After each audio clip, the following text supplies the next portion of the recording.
Hello everyone, मैं राजू भंडारी आप सबका स्वागत करता हूं अपने चैनल इलेक्ट्रिक अड्डा में। आज जो मैं आप सबके सामने नेक्स्ट वीडियो लेके आया हूं वो लेके आया हूं, जैसे मैंने आपको बताया था कि जो सॉल्यूशन चैप्टर के जो न्यूमेरिकल्स होंगे वो मैं नेक्स्ट वीडियो में बनाऊंगा। थ्योरेटिकल जितना भी था वो मैंने इससे पहले वाली जो वीडियो अपलोड करी थी वहाँ पे सब आपको बता दिया था, ठीक है। अब यहाँ पे जो है न्यूमेरिकल्स मैं आपको बताता हूँ कि सॉल्यूशन चैप्टर में जो है ना सबसे ज़्यादा न्यूमेरिकल्स हैं आपके, ठीक है। तो इसमें कौन कौन से न्यूमेरिकल्स आपको पढ़ने हैं वो मैं आपको बता देता हूँ इसमें, ठीक है। बाकी एक चीज़ है कि जो भी ऑर्गेनिक से इम्पॉर्टेंट टॉपिक आपको चाहिए या आपको पूरा चैप्टर आपको पढ़ना है तो उसके लिए मैंने वीडियो पहले से बना रखी है। ऑर्गेनिक में सारे चैप्टर मैंने बना दिए हैं, ठीक है। तो आप वहाँ पे जाके देख सकते हो, ठीक। प्ले लिस्ट में जाना है आपको तो, और मैं इस वीडियो के डिस्क्रिप्शन में भी डाल दूँगा, ठीक है। तो आप यहाँ पर जाके भी देख सकते हो। तो ऑर्गेनिक का पूरा आप मटेरियल आपको मिल जाएगा वहाँ पे, ठीक है। तो प्लेलिस्ट में आप जाके चेक कर लेना। तो स्टार्ट करते हैं इसको। तो मोलैलिटी के क्वेश्चन करेंगे पहले। तो मोलैलिटी का फॉर्मूला मैंने आपको पहले ही बता रखा था, स्मॉल एम से डिनोट करते हैं। ऊपर आता है मोल्स ऑफ सॉल्यूट, है ना। सॉल्यूट देखो ये जो न्यूमेरिकल्स होंगे इंग्लिश में होंगे, ठीक है। हिंदी मीडियम वाले केवल आप इसको समझ लेना, न्यूमेरिकल्स में हिंदी इंग्लिश ज़्यादा ज़रूरत होती नहीं है। सॉल्यूट का मतलब होता है विलय, ठीक है। तो विलय के मोल और वेट ऑफ सॉल्वेंट यानी विलायक का भार नीचे आता है केजी में, या अगर हम ग्राम में लेते हैं तो 1000 से मल्टीप्लाई कर देते हैं, ठीक है। तो ये याद रखना। तो ऊपर विलय और नीचे विलायक हिंदी में या तो केजी में होगा या ग्राम में होगा। ग्राम में होगा तो हज़ार से मल्टीप्लाई करेंगे, यानी सल्यूट और सॉल्वेंट, ठीक है। अब इसका न्यूमेरिकल देखते हैं। तो जैसे ही क्वेश्चन है आपके कि आपको क्या करना है, मोलैलिटी निकालनी है, स्मॉल एम निकालना है, ठीक है। एक सॉल्यूशन है, सॉल्यूशन मतलब विलियन है, जिसके अंदर कितना है 20.7 ग्राम ऑफ पोटेशियम कार्बोनेट है। पोटेशियम या कार्बोनेट यानी K2CO3 है, कितना 20.7 ग्राम, ठीक। तो ये डिज़ोल्व इन 500 ml, किसमें 500 ml ऑफ सॉल्यूशन, यानी आपका 500 ml का सॉल्यूशन, ठीक है। 500 ml ऑफ सॉल्यूशन यानी सॉल्यूशन का जो वॉल्यूम दे रखा है वो 500 दे रखा है आपको, ठीक है। और डेंसिटी भी दे दी साथ में, इंपॉर्टेंट क्वेश्चन है आपका ये। डेंसिटी ऑफ सॉल्यूशन, सॉल्यूशन की डेंसिटी भी दे दी 1 ग्राम पर ml, ठीक है। 1 ग्राम पर ml डेंसिटी मतलब घनत्व दे दिया आपको, ठीक है। अब यहाँ पे क्या है, अब आपको जो मैंने अभी बताया ऊपर आना चाहिए आपका मोल्स, ठीक है। और नीचे आना चाहिए आपका क्या, जो जो भी वेट होता है किसका, सॉल्वेंट का, ठीक है, यानी विलायक का, ठीक। तो कैसे निकालोगे, तो पहले हम मोल्स निकालते हैं। क्या निकालते हैं, मोल्स, ठीक। तो मोल्स निकालने के लिए आपको क्या चाहिए, मोल्स निकालने के लिए जो भी दिया होता है मास, ठीक है, तो उसको ऊपर रखते हैं, है ना। जो भी विलय होगा, विलय होता है ना, यानी सॉल्यूट होता है, वो जो गिवन होता है आपको वो रखते हैं। और नीचे इसका मॉलिक्यूलर मास, तो मॉलिक्यूलर मास निकाल लो K2CO3 का, ठीक है। तो K2CO3 का मॉलिक्यूलर मास जो होता है वो आप यहाँ पे 138 होता है, ठीक है। कितना 138। तो ये मैंने निकाल रखा है, आप इसको निकाल लेना, ठीक है। देखो कैसे निकालते हैं इसको। तो जो मॉलिक्यूलर वेट निकालेंगे K2CO3 का, K2 यानी K का जो एटॉमिक मास होता है वो कितना होता है 39। तो 2 है यहाँ पे तो इसलिए 2 की मल्टीप्लाई कर देंगे, ठीक है। कार्बन कितना है यहाँ पे 1, तो कार्बन का होता है 12। ऑक्सीजन कितना है, तो यहाँ पे 3 है ना, एक ऑक्सीजन का 16 होता है, तो 16 3 कितना हो गया 6 3 18, 1 3 1 3 48 हो गया। तो और इन दोनों की मल्टीप्लाई करेंगे तो कितना 9 2 18, 1 3 78, ठीक है। तो 78 12 और 48 को ऐड करोगे ना तो 138 आ जाएगा आपका, ठीक है। तो इस तरीके से आ जाएगा आपका। तो मोल्स कैसे निकालोगे, है ना, कैसे, मोल्स को हिंदी में भी मोल ही बोलते हैं इसको। तो इन दोनों को डिवाइड कर दो, तो इन दोनों को डिवाइड करा तो इतने मोल आ गया, ठीक। तो एक चीज़ तो हमें मिल गया। अगर मैं फॉर्मूला दिखाऊं आपको, तो ये तो हमें मिल गया मोल। अब हमें वेट ऑफ सॉल्वेंट निकालना है, ठीक है। क्या निकालना है, वेट ऑफ सॉल्वेंट यानी विलायक का भार निकालना है। तो वो कैसे निकालेंगे, देखो। अब इस क्वेश्चन में देखो इन्होंने क्या करा है, बहुत अच्छा सा क्वेश्चन बनाया इन्होंने, कि इन्होंने डायरेक्ट विलायक का भार नहीं दे दिया, यानी सॉल्वेंट का वेट डायरेक्ट नहीं दिया। उसके लिए क्या दिया उन्होंने, सॉल्वेंट का वेट निकालने के लिए उसने सॉल्यूशन का वॉल्यूम दे दिया और उसकी डेंसिटी दे दी, ठीक है। तो आपको पता है सॉल्यूशन बराबर, जो सॉल्यूशन होता है वो क्या होता है, सोल्यूट होता है ना, प्लस सॉल्वेंट होता है, ठीक है। अब उसने अगर अब मैं इसका मास निकाल लूँ, ठीक है, इसका मास निकाल लूँ और इसका मास मेरे पास है, तो इसका मास निकल जाएगा ईजिली, ठीक है। यहाँ पे अगर मैं इसका मास निकाल लूँ, सॉल्यूशन का मास, और इसका मास तो मेरे को पता ही है, यानी द्रव्यमान 20.7, ठीक। तो सॉल्वेंट का मास निकल जाएगा, तब मैं उस फॉर्मूले में रख दूंगा। तो मैं पहले किसका, सॉल्यूशन का मास निकालूंगा, और इसका मास मेरे पास है ही, तो इधर लेके आके उसको माइनस कर दूंगा, तो क्या आ जाएगा, सॉल्वेंट आ जाएगा, ठीक है। तो यहाँ पे मैं मास निकाल रहा हूँ किसका, सॉल्यूशन का, किसका, सॉल्यूशन का, विलियन का। तो विलियन का जो वॉल्यूम दे रखा है वो रखा, और डेंसिटी जो दे रखा है वो रखा, तो यहाँ पे 500 आ गया। तो 500 ग्राम इसका सॉल्यूशन का मास आ गया। अब सॉल्वेंट का कैसे निकाल, तो मैंने आपको बताया था मास ऑफ सॉल्वेंट कैसे निकालोगे। जो सॉल्यूशन का मास आया 500 और सोल्यूट का मास कितना था हमारे पास 20.7, ठीक है। इन दोनों को माइनस कर देंगे, तो माइनस करेंगे इन दोनों को। यहाँ पे आप देखो, यहाँ पे जो है ना थोड़ा इन्होंने रफ वर्क कर रखा है, आपको थोड़ा साफ साफ नहीं दिखेगा क्योंकि ये बच्चों की कॉपी है, तो उन्होंने थोड़ा जो काम करते हैं ट्यूशन वर्क जो होता है रफ वर्क करते हैं, ठीक है। तो इसलिए थोड़ा सा साफ नहीं होगा, तो इसलिए क्योंकि मेरे पास अभी जो साफ नोट्स हैं बिल्कुल क्लियर वो अवेलेबल नहीं है, केवल बच्चों की कॉपी से ही आपको पढ़ा रहा हूँ, ठीक है। तो इसलिए थोड़ा यहाँ पे आपको एडजस्ट करना पड़ेगा। तो यहाँ पे जब हम इन दोनों को माइनस करेंगे तो 479.5 बचेगा, 479.5। एक बार आप भी माइनस कर लेना इसको अच्छे से। उसके बाद हम क्या करेंगे, इस फॉर्मूले में रख देंगे पूरी वैल्यू, है ना। आपको पता है जब भी ग्राम होता है तो उसमें 1000 की मल्टीप्लाई भी करते हैं। तो मोल्स कितना है हमारा, ये आया था, और जो इसका मास आया किसका, सॉल्वेंट का, ठीक है, यानी विलाय का जो भार आया उसको नीचे रखेंगे इंटू 1000। तो जब आप इसको डिवाइड करोगे तो 0.30, ठीक है, यह आपका आंसर आ जाएगा, फाइनल आंसर, ठीक है। तो इस तरीके से हमने मोलैलिटी क्या निकाली, मोलैलिटी निकाल ली, ठीक है। तो इसको कर लेना आप सब। नेक्स्ट क्वेश्चन देखते हैं मोलैरिटी पे, कैपिटल एम पे। अब कैपिटल एम पे मोल्स तो वही होता है, ऊपर वाला तो सेम ही रहता है, मोल जैसा भी हमने पीछे निकाला। नीचे वॉल्यूम आ जाता है, वैसे आपकी बात क्या आ जाता है, वॉल्यूम यानी आयतन आ जाता है, किसका, वो भी सॉल्यूशन का। अब सॉल्वेंट नहीं है, इससे पहले वाले में सॉल्वेंट था, विलायक, अब है क्या है, विलियन, ठीक है। और अगर ml में आएगा या सेंटीमीटर क्यूब में आएगा तो 1000 से मल्टीप्लाई कर देंगे। तो देखते हैं इस क्वेश्चन को।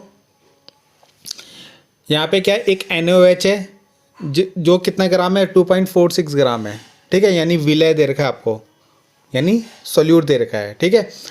और इसका मोलर मास भी दे रखा है आपकी बार, तो ईजिली आपको तो 40 दे रखा है, आपको निकालने की ज़रूरत नहीं है। और इसको किसके साथ, वाटर के साथ मिक्स करा है, किसके साथ, वाटर के साथ, ठीक है। यानी पहले वाटर रहा होगा, उसके अंदर क्या डाल दिया इन्होंने, NaOH डाल दिया, क्या डाल दिया, NaOH, ठीक है। तो NaOH क्या हो गया आपका, सोल्यूट हो गया, ठीक है। तो सोल्यूट दे रखा है आपको 2.46, और जो वाटर होगा यहाँ पे वॉल्यूम जो वाटर का होगा वो कितना है, एक मिनट है, 100 सेंटीमीटर क्यूब, कितना है, 100 सेंटीमीटर क्यूब, ठीक है, इसका वॉल्यूम दे रखा है, ठीक।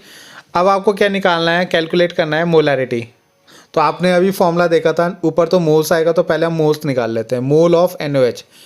जब भी आपको पास क्वेश्चन आएगा ना, आप स्टार्ट कर देना उसको, जो जो गिवन होगा सबसे पहले। देखो न्यूमेरिकल करने का तरीका क्या होता है, सबसे पहले जो गिवन होता है क्वेश्चन में दिया होता है उसको लिखो, उसके भी आपको नंबर मिल सकते हैं, ठीक है, उसको लिखो।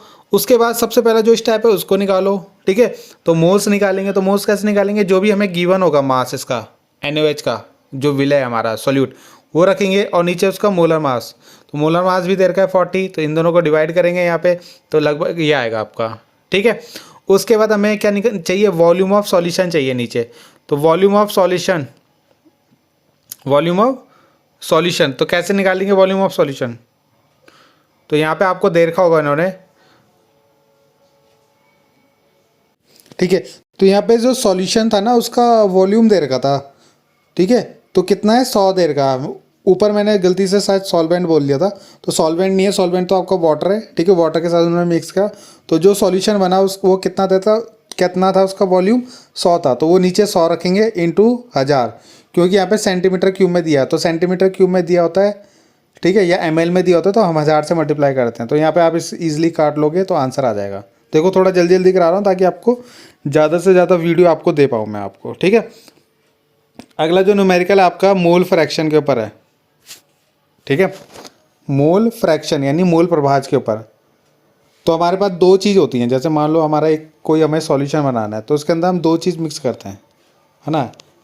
एक ए सॉल्यूशन के लिए हमें से मिनिमम दो चीज़ें होती हैं, ए और आपका दूसरा कुछ भी हो सकता है, वाटर हो सकता है ना। तो जब ये आपस में मिक्स होंगे, है ना, तो बी, दो चीज़ होते हैं। तो ए कितने मोल यहाँ पे प्रेजेंट है और बी का कितना मोल इस विलियन के अंदर यानी सॉल्यूशन के अंदर उपस्थित है, तो इसी को हम मोल फ्रैक्शन बोलते हैं। ठीक है, ए यहाँ पे कितना है, जैसे मान लो हमने यहाँ पे सॉल्ट डाल दिया, ठीक है, ए सॉल्ट है, दूसरा हमारा वाटर है। तो यहाँ पे सॉल्ट के कितने मोल उपस्थित हैं, प्रेजेंट है, और वाटर के कितने मोल प्रेजेंट है, वो हमें निकालने होते हैं। तो जैसे मान लो हमें ए के निकालने, ए मतलब सॉल्ट, है ना, अभी हमने मिक्स करा, ए क्या हमारा सॉल्ट है और बी क्या हमारे पास वाटर है। ठीक है, तो ए के सॉल्ट कैसे निकालेंगे, एक्स से रखेंगे तो एन ए ऊपर आएगा, ए के जो मोल्स होंगे और नीचे ए और बी दोनों के मोल्स आएंगे आपके। ठीक है, तो यानी पहले आपको मोल्स निकालने पड़ेंगे, या अगर क्वेश्चन में मोल्स नहीं है तो मोल्स निकालने पड़ेंगे आपको। ठीक है, तो यहाँ पे सॉल्ट है तो उसके मोल्स निकाल लेंगे एन ए, और जो वाटर है उसके मोल्स निकाल लेंगे एन बी। ठीक, अब देखो जो क्वेश्चन है उसको देखते हैं। क्वेश्चन क्या है हमारे पास कि हमारे पास 2.82 ग्राम क्या है, ग्लूकोज है। तो ए हमारा शायद 2.82 ग्राम है, वो भी क्या है, ग्लूकोज है, जिसका मोलर मास भी दे रखा है 80, इसका मोलर मास भी 80 दे रखा है, 180 सॉरी। ठीक है, तो इसके मोल आप इजीली निकाल लोगे, ए जो भी हमारे पास है, इन दोनों को डिवाइड ही तो करना है, अभी मैंने बताया था, इन दोनों को डिवाइड करना, मोल आ जाएगा। तो एन ए आ जाएगा आपका 2.82 को 180 से डिवाइड कर दोगे तो ये एन ए आ जाएगा। ऐसे ही आपका दूसरा क्या है, 30 ग्राम ऑफ वाटर। ठीक, 30 ग्राम ऑफ वाटर, तो वाटर जो दे रखा है वो कितना दे रखा है आपको, 30 ग्राम, कितना दे रखा है, 30 ग्राम। ठीक है, और वाटर का जो मोलर मास होता है वो कितना होता है, 18 होता है, कितना होता है, 18। या आप निकाल लेना H2O, अगर क्वेश्चन में नहीं दिया है तो खुद से निकालना है आपको। तो 2 हाइड्रोजन और O 16, 16 2 18 हो गया। ठीक है, तो इसके मोल भी निकल जाएगा NB, तो इन दोनों को डिवाइड ही तो करना है आपको, 30/18। ठीक है, तो ये NB आ जाएगा। तो इसी तरीके से यहाँ पे निकाला होगा, देखो Na भी निकाल रखा है, मोल ऑफ ग्लूकोज, है ना, और मोल ऑफ वाटर निकाल रखा है दोनों को। ठीक है, उसके बाद आपको कुछ नहीं करना, जब आपको एक्स से निकालना है यानी ए के मोल फ्रैक्शन निकालना है, मोल प्रभाज निकालना है, तो ए वाले को जो है, इस वाले को जो ये वैल्यू आएगी यहाँ पे देख लेना, इसको काट लेना, उसको ऊपर रखना है और नीचे इसको और इसको प्लस करके लिख देना है। ठीक है, फिर इसको सॉल्व करोगे तो आंसर आ जाएगा। सिमिलरली जब आपको बी के निकालना है तो बी वाले को ऊपर रखना है, ठीक है, और नीचे इसको और इसको प्लस करके लिख देना है। तो जब आप इसको सॉल्व करोगे तो ये आंसर आ जाएगा। ठीक है, तो ये मोल फ्रैक्शन का भी न्यूमेरिकल हो गया। इस चैप्टर के न्यूमेरिकल सबसे ज़्यादा आते हैं आपके पास। ठीक है, तो ये न्यूमेरिकल्स भी बहुत इंपॉर्टेंट है। तो ये वेपर प्रेशर के ऊपर है। ठीक है, तो लोअरिंग ऑफ वेपर प्रेशर के ऊपर है न्यूमेरिकल, कि कितना वेपर प्रेशर कम हो जाता है। जैसे मैंने पढ़ाया था आपको कि जैसे मान लो आपके पास कोई वॉलेटाइल है, जैसे वाटर है सपोज। ठीक है, वाटर क्या होता है, वेपर में कन्वर्ट होता है, यानी वाष्प में कन्वर्ट होता है, वाष्प में बदलता है। मगर आप उसमें जैसे नमक मिला दो, सॉल्ट मिला दो, तो उसका वाष्प में जो बनने की दर होती है, यानी बनने की जो रेट होता है वो कम हो जाता है ना। नमक वाला पानी जो होता है कम वेपर बनाता है आपका। ठीक है, तो इसके न्यूमेरिकल कैसे करते हैं देखते हैं इसको। ठीक है, तो ये इसका फॉर्मूला होता है। ठीक है, अब इतना बड़ा फॉर्मूला नहीं है आपको, आप जो है ना, ये जो फॉर्मूला है इसको मैंने क्या करा है, जो P0 माइनस P है ना, इसको डेल्टा P लिख दिया बस। ठीक है, यहाँ पे तो ये फॉर्मूला आप इतना भी यूज़ कर सकते हो इसको। ठीक, मगर और ये भी यूज़ कर सकते हो आप। ठीक है, इसको इतना। अब हमारे पास देखो क्या है, N जो है ना यहाँ पे, वो सल्यूट के क्या हैं, मोल्स हैं। ठीक है, जो मोल अभी हमने निकाले, है ना, सॉल्यूट यानी विलय के मोल हैं, और जो कैपिटल N है वो सॉल्वेंट के मोल हैं।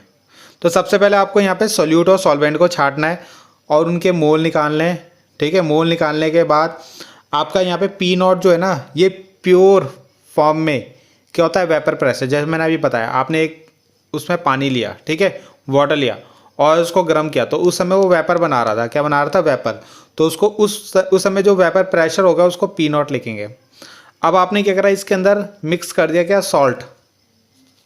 ठीक है, सॉल्ट मिलाने के बाद जो ये प्रेशर लगा रहा होगा उसको बोलेंगे हम P। तो ये जो होता है प्योर फॉर्म में होता है और ये मिक्स फॉर्म में होता है, ठीक है, इतना याद रखना है। तो यहाँ पे देखो क्वेश्चन पढ़ते हैं। क्वेश्चन क्या है आपका कि 100 ग्राम सुक्रोज है आपके पास, कितना, 100 ग्राम सुक्रोज है, ठीक है, सुक्रोज आपका जो चीनी हो गया, ठीक है, जिसका मॉलिक्यूलर वेट कितना है, 342 है, ठीक है, is dissolve with 1000 gram water, यानी इसको 1000 ग्राम वाटर के साथ मिक्स कर दिया। तो यहाँ पर आपको ईजिली पता चल जाएगा जो कम है वो सल्यूट है और ये जो ज़्यादा है वो सॉल्वेंट हो गया। तो इन दोनों के मोल कैसे निकालोगे, ठीक है, और आपको फाइंड करना है lowering of vapour pressure. Lowering of vapour pressure का मतलब कितना वेपर प्रेशर कम हुआ। तो पहले पी नॉट था, अब उसका पी हो गया, है ना, जैसे आपने वाटर में सुक्रोज यानी चीनी मिला दी एक तरीके से, ठीक है, तो कितना कम हो गया, तो डेल्टा पी आपको निकालना है, ठीक है। तो यानी पी नॉट माइनस पी लिख लो, या तो हमें ये निकालना है या डेल्टा पी लिख सकते हैं इसको डायरेक्ट, तो डेल्टा पी निकालना है आपको, ठीक है। अब आप मोल्स निकाल लो, तो ये सल्यूट हो गया, तो इसको और जो इसका मॉलिक्यूलर वेट दे रखा है कितना 342, कितना दे रखा है 342, ये और ये इसको डिवाइड करोगे तो सल्यूट का आ जाएगा, है ना, और जो वाटर का दे रखा था उसको वाटर का कितना होता है H2 होगा 18 अभी बताया था मॉलिक्यूलर वेट, और कितने ग्राम है 1000 ग्राम वाटर है क्वेश्चन में दिया है, तो इन दोनों को डिवाइड करोगे तो ये आ गया। तो स्मॉल एन भी आ गया, कैपिटल एन भी आ गया, ठीक है, और आपको पी नॉट देखते हैं गिवन है कि नहीं है, तो डेल्टा पी तो आपको निकालना ही है। तो चेक करते हैं, क्वेश्चन में मैंने पढ़ा नहीं, हाँ देखो प्योर वाटर का जो है ना, शुद्ध जो पानी है उसका जो वेपर प्रेशर दे रखा है यानी पी नॉट दे रखा है आपको 22.8, तो पी नॉट की जगह आप 22.8 रखोगे, और बाकी जो स्मॉल एन था, है ना, उसकी जगह ये था ना formula small N plus capital N delta P upon P not, ठीक है। तो पी नॉट की वैल्यू रख दी, डेल्टा एन की वैल्यू ये हो गई, है ना, तो यहाँ पे भी रख देंगे, यहाँ पे भी रख देंगे, और कैपिटल एन की वैल्यू जो है वो ये है, उसको यहाँ पे भी रख देंगे। उसके बाद पूरे को सॉल्व करके यहाँ से डेल्टा पी की वैल्यू निकाल लेंगे, ठीक है। बाकी न्यूमेरिकल जो सॉल्यूशन है वो आप खुद कर लेना, ठीक है। अगला क्वेश्चन है, ठीक है, ये नोट्स आपको क्लियर दिख रहा होगा, ये मैंने खुद से बनाया है। तो ये है molar boiling point elevation constant of water is ये, ठीक है। तो इस जो ये molar boiling point elevation constant इसको जो बोलते हैं, है ना, जो क्वथनांक में उन्नयन नियतांक होता है ना आपका, उसको के बोलते हैं, है ना, के बी। तो बॉइलिंग पॉइंट है तो इसलिए के बी लगा दिया इसमें, ठीक है। के बी की वैल्यू दे रखी है आपको, ये फॉर्मूला मैंने कल आपको लिखवाया था, तो ये फॉर्मूला आपको याद करना है, ठीक है। इसी फॉर्मूले पे न्यूमेरिकल आएगा आपका, एक के बी में होता है और के एफ के ऊपर होता है, ठीक है। और ऊपर से बोला है कि 6 ग्राम के आपके पास यूरिया है, जिसको 200 ग्राम वाटर के साथ मिक्स कर रहे हैं। तो आपको यहाँ पे ईजिली पता चल गया होगा, ये जो है ये आपका सल्यूट है, ठीक है, 6 ग्राम यूरिया, और जो आपका सॉल्वेंट है वो है वाटर यानी 200 ग्राम, ठीक है। तो यहाँ पे जो WA जो वेट है वो ये है आपका, है ना, यूरिया का, और जो वाटर का है उसको WB लिखेंगे, सॉरी WA जो है हमारा वो क्या है, वाटर का है, WA जो है वाटर है, ठीक है, 100 ग्राम, और जो WB है वो सॉल्यूट है आपका, कितना है 6 ग्राम, ठीक। KB की वैल्यू आपको दे रखी है, और मॉलिक्यूलर वेट जो MB यानी B वाले का, B वाला मतलब जो सॉल्यूट है आपका, है ना, ये तो W दे रखा है इसका WB, और इसका MB भी दे रखा है मॉलिक्यूलर वेट कितना, यूरिया का कितना होता है कि कितना होता है 60, ये आप निकाल लेना इसका, ये फॉर्मूला यहाँ पे इसका लिखा है, तो ये कितना होता है 60। तो ये वैल्यू आपको पुट करनी है, ठीक है। तो यहाँ से आपको क्या निकालना है, find boiling point of solution निकालना है, सॉल्यूशन का बॉइलिंग पॉइंट निकालना है, ठीक है। अब देखो सॉल्यूशन का बॉइलिंग पॉइंट कैसे निकालोगे, पहले आपको एक चीज़ पता होना चाहिए, जो डेल्टा TB है ना आपका, वो क्या होता है, वो होता है T माइनस टी नॉट। अभी T माइनस टी नॉट क्या होता है, ये जो आपको दिख रहा होगा T जो टेम्परेचर होता है वो होता है मिक्स करने के बाद, जैसे इससे पहले वाला एग्जांपल मैंने दिया था, जब आप पानी को गर्म करते हो तो जो जिस पानी पे ये वेपर बना रहा है उस समय तो उस टेम्परेचर को हम बोलते हैं T0, क्या बोलते हैं T0, ठीक है। क्या बोलेंगे T0 बोलेंगे इसको, एक मिनट लिख नहीं रहा है, ठीक है, क्या बोलेंगे T0 बोलेंगे। अब हमने इसके अंदर मिक्स कर दिया सॉल्ट, क्या मिक्स कर दिया सॉल्ट। अब जो इसका टेम्परेचर होगा उसको बोलेंगे हम टी, क्या बोलेंगे टी। तो ये वाला टेम्परेचर हमेशा टी ज़्यादा होता है, ये वाला कम होता है, कल बताया था मैंने जब मैंने ये पढ़ाया था आपको, ठीक है। तो जो डेल्टा टी बी है, टी माइनस टी नॉट ये लिखेंगे, और ये जो टी होता है ना यही हमें निकालना है यहाँ से सॉल्यूशन का। तो ये क्या होगा, ये इधर जाके इसको माइनस कर दोगे जो मैंने यहाँ पे बताया आपको, ठीक है। तो ये टी आपको निकालना है यहाँ से। तो कैसे निकालेंगे, उसके लिए पहले हम डेल्टा टी बी निकालेंगे। तो डेल्टा टी बी का फॉर्मूला ये है ना, यहाँ पे वैल्यू रख दी सारी, सॉल्व करा तो ये डेल्टा टी बी आ गया। उसके बाद मैंने लगाया फॉर्मूला ये टी माइनस टी नॉट, ठीक है। तो डेल्टा टी बी अभी निकाला, और टी नॉट आपको स्टार्टिंग में दे रखा होगा उसने, है ना, जो वाटर का जो बॉइलिंग पॉइंट होता है आपका, ठीक है 100। तो 100 आपको पता है वाटर का बॉइलिंग पॉइंट होता है, तो 100 इधर लिख लोगे डायरेक्ट। क्वेश्चन में दिया भी नहीं होगा अगर वाटर है, तो ये आपको पता होना चाहिए 100 होगा ये, ठीक है। तो यहाँ से आप टी निकाल लेना, यानी वाटर का दिया नहीं है इसने यहाँ पे, मगर आपको पता होना चाहिए 100 डिग्री सेल्सियस पे क्या होता है, वो बॉयल होता है, इसलिए उसका हमने 100 रख दिया यहाँ पे, ठीक है। तो ये टी बी की वैल्यू रख दी, और ये टी बी की वैल्यू रख दी, ये डेल्टा टी जो मैंने लिखा हुआ ना, और डेल्टा टी बी है, ठीक है।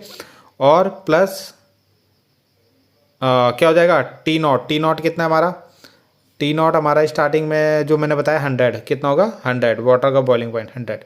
तो इस तरीके से हमारा टी निकल गया, ठीक है, दोनों प्लस हो जाएंगे। तो ये आपका फाइनल आंसर आ गया। अगला क्वेश्चन है, अब ये देखो टी एफ वाले फॉर्मूले पे, यानी फ्रीजिंग पॉइंट वाले पे है, ठीक है। तो ये फॉर्मूला होता है उसका, ठीक है। इस टी एफ को आप यहाँ भी लिख सकते हो, टी एफ और एम बी इधर, जैसे अभी ऊपर वाले क्वेश्चन में लिखा था। तो यहाँ पे हमें एम बी निकालना था, इसलिए मैंने यहाँ पे एम बी रख दिया।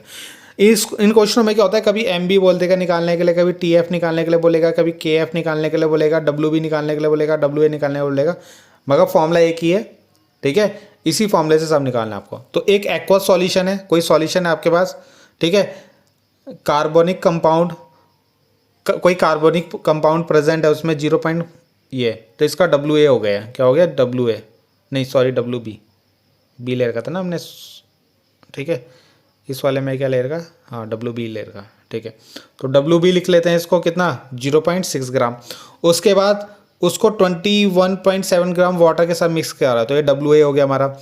इट इज़ फ्रीज, ये कितने पे फ्रीज हो जाता है, यानी कितने पे जम जाता है, 27.187 केल्विन टेम्परेचर पे जम जाता है, ठीक है। बाकी इसकी के एफ की वैल्यू जो दे रखी है वो इतनी दे रखी है, तो के एफ की वैल्यू हमने लिख ली, ठीक आपको। और इट फ्रीज, ये फ्रीज हो जाता है 273 पॉइंट केल्विन टेम्परेचर पे, है ना। जो वाटर होता है वो 273 केल्विन टेम्परेचर पे क्या हो जाता है कि फ्रीज हो जाता है, ठीक।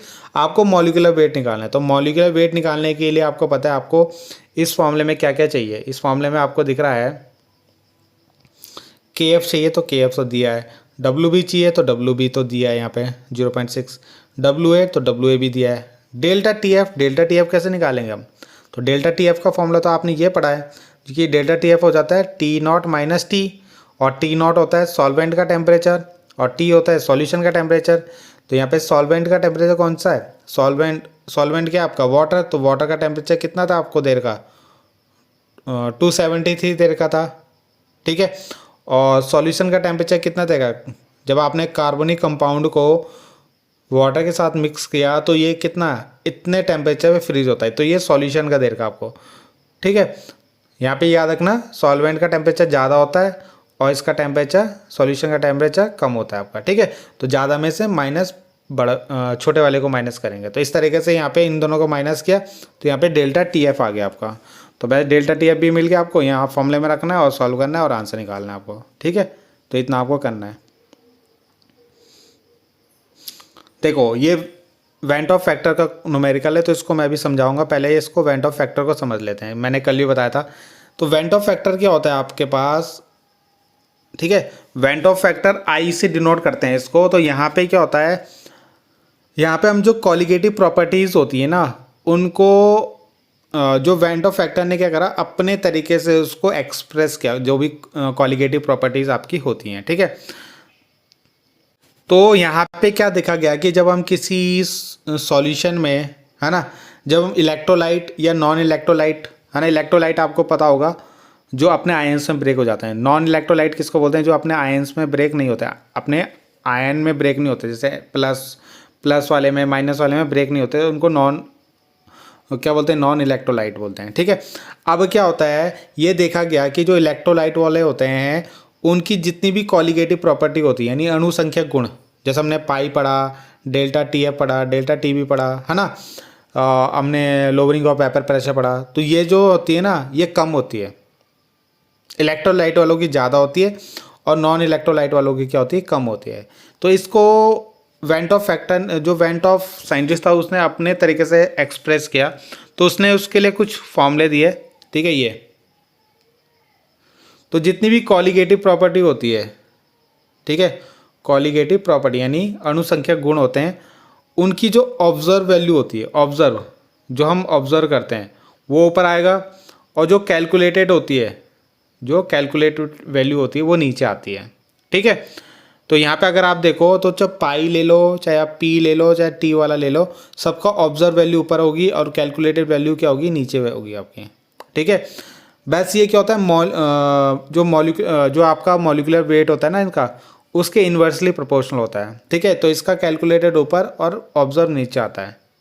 ठीक, तो जैसे मान लो हमने यहाँ पे कोई एक सब्सटेंस लिया, ये अभी अपने आयंस में ब्रेक होगा, तो आयंस में ब्रेक कैसे होगा? यहाँ पे K4 है ना, तो इससे कितना आयन बनेंगे? के 4 आयन बनेंगे। ठीक है, और जो FeCN6 है वो उसके 4 माइनस बनेंगे। ठीक, तो यहाँ पे अगर आप आई निकालोगे तो आई कैसे निकालोगे? ऑब्जर्व वैल्यू कितनी है? देखो 4 और 1 5, तो टोटल 5 है, तो 5 ऊपर आएगा, और यहाँ पे कितने? 1 है ना, ये पूरा सॉल्यूशन कितना है? 1 है यहाँ पे, तो इसलिए 1 नीचे आएगा, तो इसकी वैल्यू कितनी आ गई? 5। तो जब आपका सब्सटेंस आयोनाइज होता है, ठीक है, यानी डिसोसिएट होता है, तो उस केस में आई की वैल्यू हमेशा ज़्यादा आती है 1 से। ठीक है, ये भी क्वेश्चन पूछता है कि डिसोसिएशन के केस में आई की वैल्यू कितनी होती है? तो 1 से ज़्यादा होती है हमारी हमेशा। ठीक है, जब भी कोई भी आयन ब्रेक होता है तो उस समय आई की वैल्यू 1 से ज़्यादा होती है। ठीक, और जब एसोसिएट होता है यानी संकुटित होता है, ठीक है, जैसे हमने 2 लिया, यहाँ पे 2 लेने के बाद ये यहाँ पे 1 बन गया, कितना बन गया? 1, है ना, यहाँ हमने 2 मॉलिक्यूल लिए, यहाँ 1 मॉलिक्यूल बन रहा है, तो यहाँ पे क्या होगा? ऑब्जर्व वैल्यू कितनी है इसकी? 1, और कैलकुलेटेड कितनी है? 2, तो जब डिवाइड करोगे तो 0.5। तो एसोसिएट के केस में हमेशा 1 से कम आती है इसकी वैल्यू, कितनी? 1 से कम आती है, ये याद रखना। और नॉर्मल कंडीशन में 1 होती है, जब ना तो एसोसिएट हो रहा है ना डिसोसिएट हो रहा है। ठीक है, उसके बाद ये delta T B, delta T F और पाई, ये जो फॉर्मूले ये चेंज हो जाएंगे।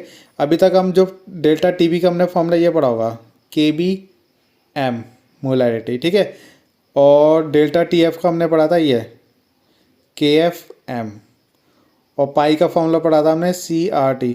अब आप इसमें आई की मल्टीप्लाई कर दोगे, क्या कर दोगे? आई की मल्टीप्लाई करोगे तीनों में, तो इस तरीके से फॉर्मूले भी आपके चेंज हो जाएंगे। ठीक है, मैं इसको थोड़ा आपको ऊपर से पढ़ा रहा हूँ क्योंकि बहुत डीपली नहीं जा रहा हूँ इस वाले टॉपिक पे।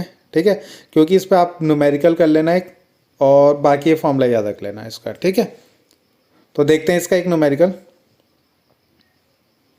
तो क्या है? एक depression in freezing point of 0.1 molar solution, यानी आपका क्या है? हिमांक में जो क्या है अवनमन है वो दे रखा है ऑफ 0.1 मोलर सॉल्यूशन, यानी किसी विलियन का 0.1 मोलरता का है। ठीक है, acetic acid in benzene is 0.25 kelvin. ठीक है, तो इसका जो टेम्परेचर दे रखा है 0.25 केल्विन दे रखा।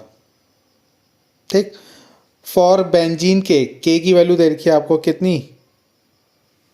5.12, तो के की वैल्यू दे रखी है आपको 5.12। तो यहाँ पे फ्रीजिंग है तो इसलिए इसको KF लिखा हुआ है। ठीक है, what conclusion will you draw about the molecular state of acetic acid in benzene? ठीक है, यानी ये कहना क्या चाह रहा है कि जब आपने एसिटिक एसिड को बेंजीन के साथ मिक्स करा, ठीक है, तो उसके बाद उसकी मॉलिक्यूलर वेट में, मॉलिक्यूलर जो स्टेट है यानी आणविक जो उसकी अवस्था है उसमें क्या परिवर्तन आएगा? ठीक है। तो आणविक अवस्था में परिवर्तन कैसे निकालोगे, हम उसका मतलब हमें मेनली क्या निकालना है, उसका वेट निकालना है एम। तो हमारा ये वाला फॉर्मूला लगेगा यहाँ पे, ठीक है। अब ये वाला फॉर्मूला लगेगा तो उसने बोला कि जैसे हमने उन दोनों को मिक्स करा, क्या करा, मिक्स करा, तो उसके बाद होगा क्या, ठीक है। तो अगर हमारे पास है क्या, एसिटिक एसिड है, और एसिटिक एसिड का मॉलिक्यूलर वेट कितना होता है, 60 होता है, ये तो हमें पता है, ठीक। तो हमने आई इक्वल टू लगाया M calculated upon M observe, ठीक है। तो हमें क्या निकाल, एक मिनट, यहाँ पे हमें क्या करना है,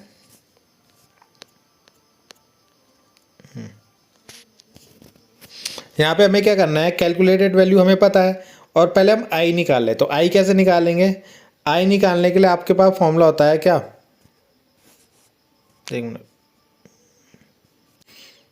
तो यहाँ पे दे रखा है कि depression of freezing point of 0.1 molar solution of acetic acid, यानी इसका हमें टेम्परेचर दे रखा है, डेल्टा टी एफ दे रखा है, फ्रीजिंग पॉइंट दे रखा है कितना, 0.256।